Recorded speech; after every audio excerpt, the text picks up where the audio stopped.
तो सुना आपने, अनुराग भदौरिया जी आप ही के पास आ रहा हूं।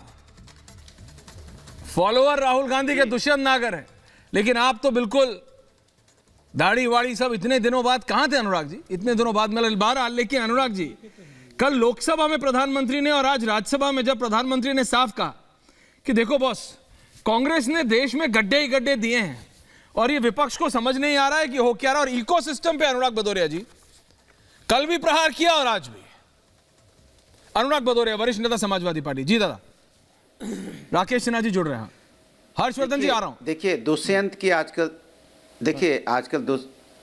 आजकल दुष्यंत जी की बहुत चर्चा होती है, तो दुष्यंत जी की 2 लाइन में आपको बोल दूं, उससे सारी बात क्लियर हो जाएगी।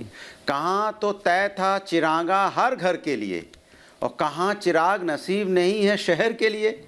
कहा गया था कि जब बीजेपी की सरकार आएगी तो हर घर में दिवाली जैसा माहौल होगा, किसान खुशहाल होंगे, युवाओं के पास रोजगार होगा, महंगाई खत्म हो जाएगी, महंगाई नाम की चीज़ रहेगी ही नहीं। लेकिन ये तो सब उल्टा हो गया। ऐसा तो हुआ नहीं, किसान की इनकम दुगनी भी नहीं हुई, किसान के एमएसपी का रेट तक नहीं मिल रहा है, किसान तो 1 साल तक धरने पे भी बैठा रहा। और बेरोजगारी की हालत यह है कि 8% से ऊपर बेरोजगारी दर पहुंच गई है, युवाओं को रोजगार नहीं मिल रहा है। और फिर अगर उनसे पूछो तो और एक दुष्यंत का शेर याद आता है, सिर से सीने में कभी, पेट से पांव में कभी, एक जगह हो तो बताएं कि दर्द इधर होता है। अरे हर जगह दर्द है, समाज में हर सोसाइटी हर वर्ग परेशान है। मध्यम क्लास का बिजनेसमैन परेशान है, अच्छा। किसान परेशान है, छात्र परेशान है, टीचर परेशान है, समाज में महिलाओं का सम्मान नहीं हो पा रहा है, वो परेशान है। आप बताइए कौन सा वर्ग खुश है इसमें? आपने कहा था कि किसानों का सम्मान निधि बढ़ा देंगे, तो क्या सम्मान निधि बढ़ गई क्या बजट में? नहीं बढ़ी ना सम्मान निधि। किसानों की सम्मान निधि बढ़ जाती तो अच्छा लगता, किसान सम्मानजनक स्थिति में पहुंच जाते तो अच्छा लगता, किसानों की बिजली में कटौती हो जाती या उनको सुविधाएं मिल जाती, बिजली थोड़ी सी उनको अच्छी दरों में मिल जाती, उनका कर्जा माफ हो जाता, किसानों के ऊपर जो उनका इक्विपमेंट खरीदते हैं उस पर जीएसटी कम हो जाती, तो शायद उनको कुछ तो लाभ मिलता। किसानों के बारे में कोई चर्चा नहीं आज तक हुई। किसानों पे तो जीएसटी उनके इक्विपमेंट पे लगी रही है। भाई डीजल पेट्रोल की कीमत 100 के पार है। आप बताइए डीजल सस्ता कर दो तो किसानों की लागत भी कम आएगी, लेकिन डीजल सस्ता नहीं, इसलिए किसान की लागत तो हम बढ़ती जा रही है।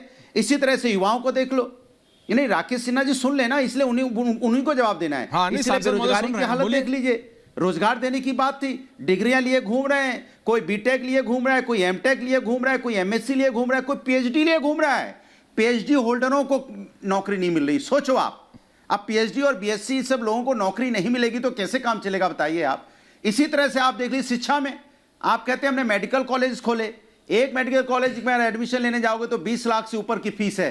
तो क्या आम आदमी जिसके पास रोजगार नहीं है, किसान जिसको अपनी लागत नहीं मिल रही, क्या अपने बच्चे को एमबीबीएस करा सकता है?